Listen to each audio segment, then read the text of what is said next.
Hi, welcome to another CompSkill video. This time I want to talk about Excel's SumIf function.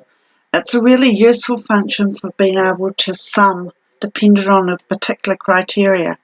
So the example I've got here is an expenses sheet, so we'll just make those bold so we can tell they're the headings. And we've got a number of different expenses. We'll just imagine that they've got different dates associated with them. So what I want to do is be able to add up how much I've spent on rent and petrol individually, that kind of thing. So over here, I'm going to do this over here just so you can see. I've got a heading, which we'll make bold, and I'm going to have a list of categories.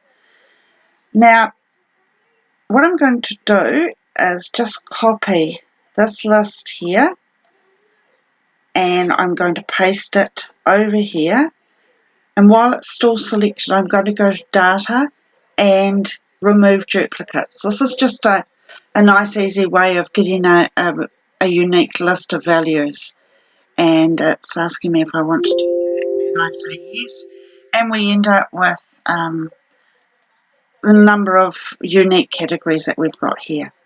So what we're going to do is we're going to use the function editor, so I'll just type in equals sum, and notice I've got a sum, a SumIf, and a SumIfs.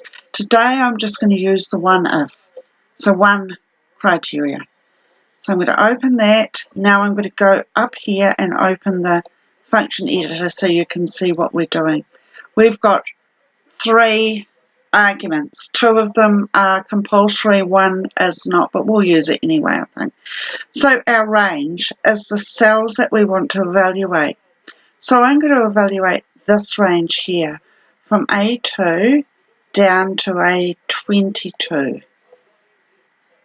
Okay, and I'm going to make that absolute, so I'm just going to hold my function key down and F4, we get the absolute. Now the criteria is going to be in this column here, J. So we'll start off with rent as J4. We're not going to make that absolute because we want to copy that down. Now the sum range is the one that you don't need to have, but that's really dependent on whether or not your first range has got numbers in it that you want to sum up. Mine doesn't, so I need the sum range. My sum range is simply the amount, so we'll select that down there, and we'll highlight that and use function F4 to make it absolute. And then we hit OK, and we can see we spent $600 for rent, and we'll just copy that down.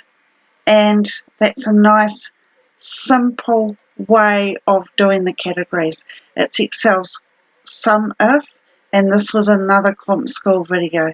Thank you very much for listening.